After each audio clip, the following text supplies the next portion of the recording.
simplement, ce que je vais essayer de faire en l'espace de 10 minutes, c'est un peu d'être le témoin, je dirais, de l'évolution de la formation.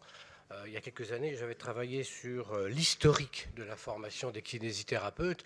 Là, je ne vais pas la faire au combien, mais il faut savoir une chose, c'est que cette formation, attendez, dans l'autre sens, pardon, est d'une stabilité extraordinaire. On remarque effectivement que si vous regardez cette formation, en 90 ans, elle a changé une fois. C'est-à-dire que on a une formation qui va aller de 1924 à 69. 69, c'est la Révolution, entre guillemets. On passe à 3 ans. Et depuis 69, ça n'a pas bougé. Donc 90 ans de stabilité. Et ce qui veut dire que malgré ça, il y a une tentative en 82-89 de passer à 4 ans d'études. C'est important parce que 4 ans d'études, ça permet ô combien de voir un champ beaucoup plus important. Et c'est ce qui s'est produit avec Madame Barzac. Elle a accepté que certains commencent à faire un peu de formation en première année. Et cette première année, c'est Dijon PCMK, et ensuite l'ensemble des professionnels. Une grande partie, les 3/4 des écoles, ont plongé dans le PAES, qui est parfois total ou parfois incomplet. Peu importe. Alors, c'est un clin d'œil pour la FNEC. Elle doit être par là. Manifestation au mois de novembre 87, Kiné-Actualité, première page. Vous voyez, les professionnels, les étudiants, les enseignants sont dehors, manifestent, et vous retrouvez un petit placard disant « Alors, nos 4 ans ». Vous voyez que ce n'est pas récent, ça remonte en 87. Avec un petit mot des étudiants de Lyon interviewant de loin, devinez qui? Monsieur Evin. Monsieur Evin, s'il vous plaît, passez-nous, parce que tout simplement, depuis 85, il y a la conférence, etc., des compétences, on souhaite effectivement une formation un petit peu plus complète. Donc c'est le petit clin d'œil pour les étudiants. Alors, qu'est-ce qui s'est passé? Il s'est passé, c'est logique, la multiplication des, je dirais, des spécialités médicales a généré des quantités de métiers paramédicaux qui sont explosés entre les années, je dirais, 60 et celles de maintenant, si bien qu'il a bien fallu enfermer ces professions dans un espace fermé, et on a créé le Conseil supérieur des professions paramédicales en 1973, avec la figure non pas de Madame Veil, mais de Monsieur Michel Poniatowski, qui a été le fondateur de ce premier conseil. C'est vrai que Madame Veil l'a présenté ensuite 2 ans plus tard.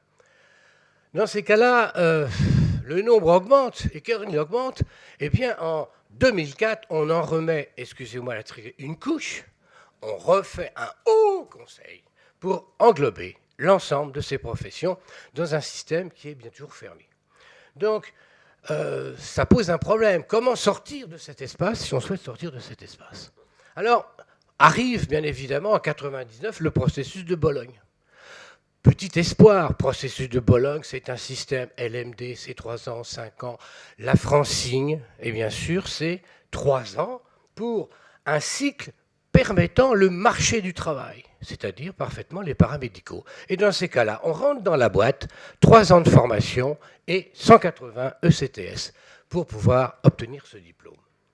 Alors, on peut dire que à ce moment-là, on se réunit, on met quand même presque 10 ans à se réunir pour la réingénierie, dont certains ici, des acteurs, sont présents, donc ils me couperont s'ils ne sont pas d'accord, ou combien, avec une formation identique pour tout le monde. Tout le monde passe dans le même moule, c'est-à-dire l'aide, je dirais, avec les compétences, l'approche par les compétences, tous les métiers paramédicaux, tout le monde a 10 compétences, c'est transversal, c'est parfait. Et surtout, on dépend totalement du ministère de la Santé. Pour éviter, et pour permettre, en fait, je dirais, l'attribution de crédit, il faut l'avis, pardon, j'ai rien en arrière, pardon, voilà, il faut l'avis de l'enseignement supérieur, c'est-à-dire du ministère de l'Enseignement et de la Recherche et de la Formation qui va attribuer les crédits. Donc déjà, la situation est délicate, il y a des tensions entre le ministère de la Santé et le ministère de l'Enseignement supérieur. Ils ne sont pas tous d'accord, bien évidemment, et on propose des quantités de solutions pour essayer de faire rentrer dans la boîte ce problème.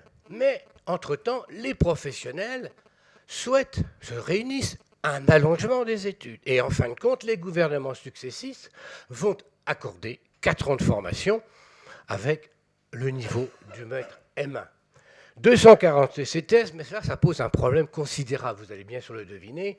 Comment voulez-vous construire une formation de 240 ECTS et de 4 ans dans laquelle on va distribuer un diplôme de 180 SS d'exercice? C'est la quadrature du cercle. Comment voulez-vous aménager ça? Surtout qu'en plus, on ne parle pas de la sélection. Cette sélection est-elle dans la formation, exclue de la formation? À quel moment vient-elle? Pour l'instant, personne n'a pu y répondre, et c'est effectivement l'enjeu des jours à venir. Alors, il y a différents scénarios. Le premier, le plus classique, eh bien, on garde ce qui existe, on ne compte pas le PAES, on fait 3 ans, on distribue un diplôme. Ça, effectivement, je ne pense que pas beaucoup de professionnels le souhaitent. Deuxième système, c'est assez proposé en ce moment, on fait une première année de PAES, mais elle est coupée en deux, un premier semestre PAES, un deuxième semestre professionnel, la sélection du concours, 3 ans, peut-être même délivrer, pourquoi pas, un diplôme, un grade de licence après la 3e année, puis ensuite la formation. Il faut bien reconnaître, quand vous allez voir les doyens, leur disant, vous savez, il me faudrait un semestre à moi, je ne vous cacherai pas qu'on est toujours très mal reçu, il n'y a pas les moyens, bien sûr, de l'offrir.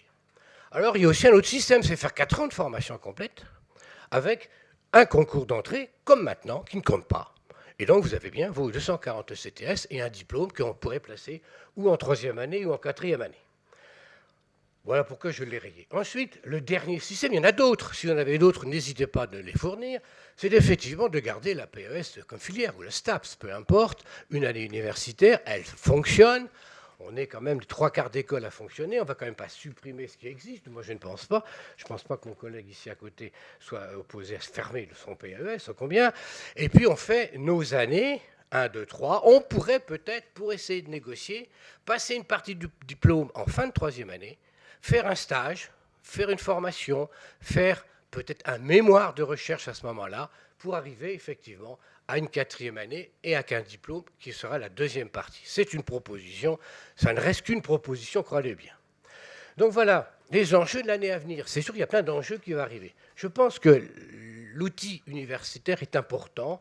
Je crois que cet outil universitaire va permettre de développer les savoirs spécialisés. C'est important. Pourquoi? Parce que ça permet d'un des attributs, je dirais, de la professionnalisation. Deuxième chose, il ne faut pas que l'école soit séparée de l'université, c'est-à-dire chacun d'un côté, chacun dans son camp. Il faut faire une coproduction, notamment, bien sûr, des pratiques de façon à les catégoriser. Ça pose toujours des problèmes. Ensuite, je dirais, essayons de quitter le monde infirmier dominateur. Il faudrait plutôt se rapprocher ô combien du monde médical et scientifique, c'est essentiel, notamment pour l'avenir de la profession.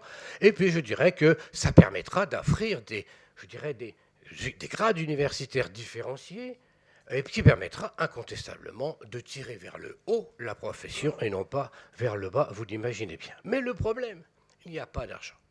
Quand vous allez voir la région, quand vous allez voir le doyen ou le président de l'université, il n'y a pas un centime. Donc il faut faire avec. Le problème est là. Les écoles n'ont pas d'argent. Vous ne croyez pas que les écoles privées peignent sur l'or? Sûrement pas. Donc ce problème économique pose incontestablement le problème de l'avenir. Les perspectives, maintenant, on va terminer.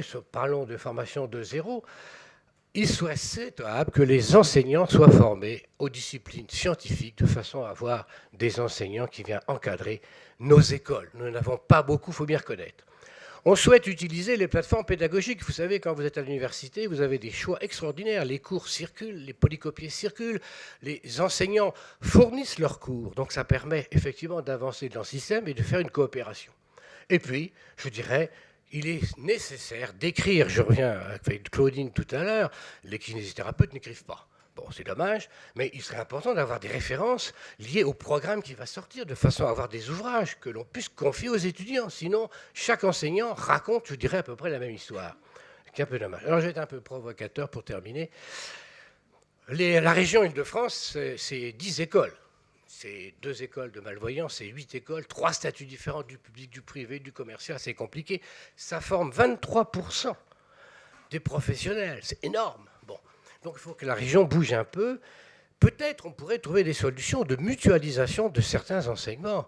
Parce que le cours de biomécanique chez monsieur A, B, C, D, E, F, G, H, c'est le même.